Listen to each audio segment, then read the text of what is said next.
Olá pessoal e sejam bem-vindos a mais uma aula dos tópicos de psicopatologia.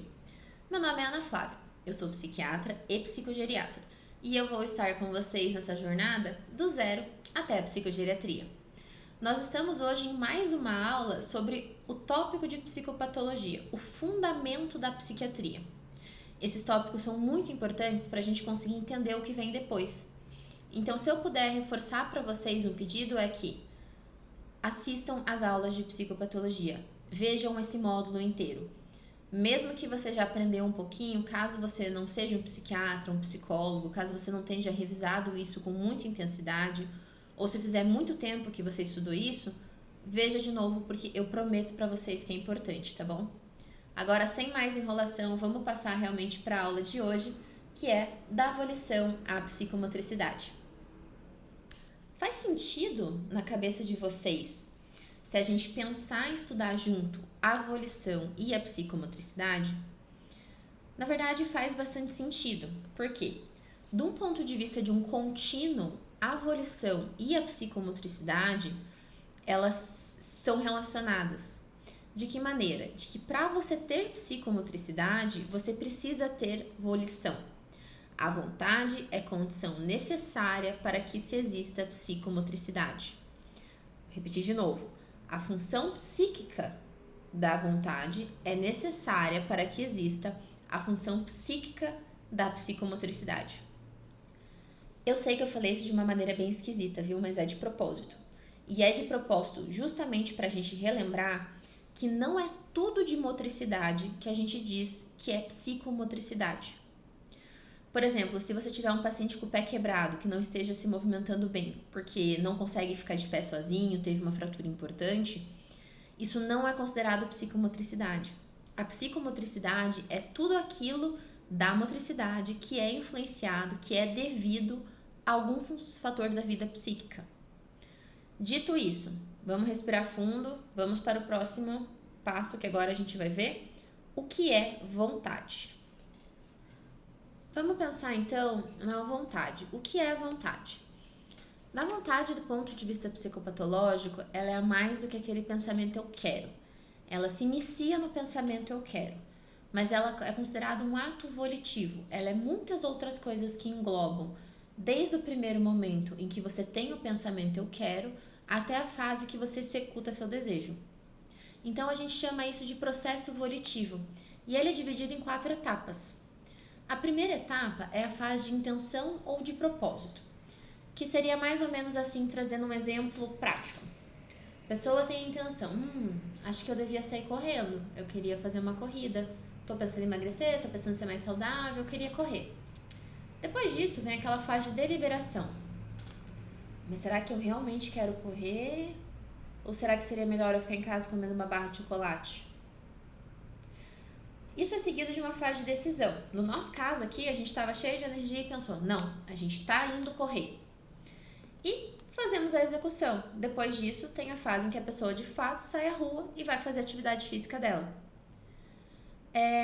A nossa vontade, ela tem até um lugar especial no nosso cérebro.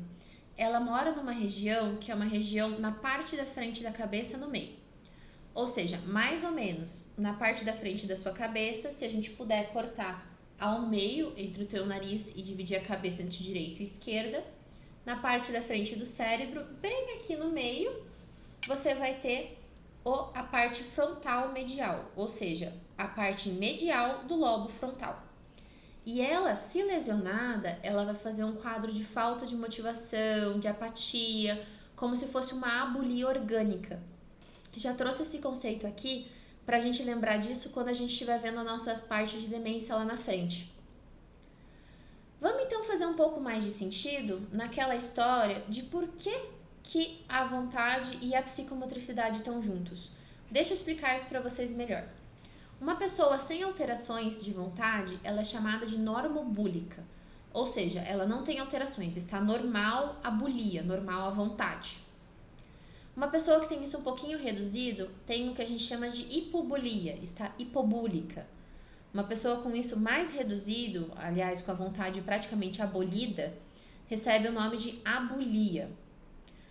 Depois disso, quando você tem essa perda de vontade completa, a pessoa não sente mais vontade de fazer nada, você passa para um próximo estágio, que é um estágio de lentificação motora.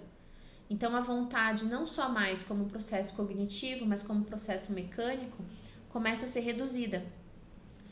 Passamos a ter uma inibição motora, passamos a ter um estupor ou uma catatonia. É o contínuo. Aqui só chamando a atenção, por que eu falei estupor ou catatonia? Alguns autores dizem que é mais ou menos a mesma coisa, mas existe uma diferenciação. O estupor seria quando você tem a abolição completa da psicomotricidade, mas a catatonia é quando você tem isso e tem outros sinais neurológicos. Então, por exemplo, a flexibilidade séria, que é um fenômeno que acontece na catatonia, onde o paciente para o membro em qualquer posição que você deixar esse membro, digamos que você vai lá e levanta essa mão para cá e deixa assim. A pessoa com catatonia, ela fica dessa maneira por um tempo prolongado ou ela desfaz essa movimentação muito lentamente. Isso é um achado neurológico que estaria presente na catatonia, mas não no estupor. Mas assim, alguns autores também dizem que é a mesma coisa, usam como sinônimos. Mas só para vocês saberem. Ficou claro aqui, deixa eu até, para quem está vendo o slide, até me esconder aqui para vocês poderem tirar uma foto, um print, se vocês quiserem anotar, que as alterações da vontade, elas são um contínuo com a psicomotricidade. Eu acho que isso é uma coisa bem importante da gente lembrar, principalmente quando a gente for falar de a depressão e do modo como a depressão afeta outras funções psíquicas. Então, quando a gente estiver falando de depressão em idoso, diagnóstico diferencial com alguns tipos de demência, vocês vão usar bastante esse conceito que a gente apresentou aqui. E para a gente terminar essa aula com chave de ouro, nós vamos falar também sobre atos impulsivos, que também é um ato, uma função, uma alteração, né, da psicopatologia que a gente vai ver bastante quando a gente vai falando de transtorno mental e transtornos demenciais. O que é o impulso? A gente já falou isso até na farmacologia. Até lá, né? O impulso, ele é um curto-circuito do ato volitivo. O que isso quer dizer? Que ele é uma ação automática. Você não vai ter fase de deliberação, não vai ter uma reflexão sobre o assunto. Ele é instantâneo e explosivo, ele é muito rápido e ele é incontrolável. Então, basicamente, o que isso quer dizer? Que quando a gente tem esse processo volitivo, você vai pular a fase da deliberação e a fase da decisão. Você vai ter uma volição, né, um ato impulsivo, ele vai direto da intenção para a execução. Então é como se você, no minuto que pensasse eu quero, eu devo, a minha reação é essa, você já fizesse. Você não pudesse parar para pensar. E isso não é uma coisa controlável no ato impulsivo. A pessoa não faz isso porque ela quer, ela não chega a tomar a decisão, ela não chega a pensar em tomar a decisão sobre a ação dela. Então, o ato impulsivo, ele é um curto-circuito da volição. Ele é um curto-circuito do processo volitivo, aliás, do processo volitivo. Bom, hoje eu acho que é isso que a gente tem a falar. Essa aula, de fato, é um pouquinho mais curta, né? As aulas anteriores, elas foram até um pouco mais prolongadas do que o planejado. Mas a próxima aula vai ser sobre o estudo do humor e do afeto. Então, eu vejo vocês na próxima aula, ela já está disponível, como todas as aulas do módulo de psicopatologia. Até lá!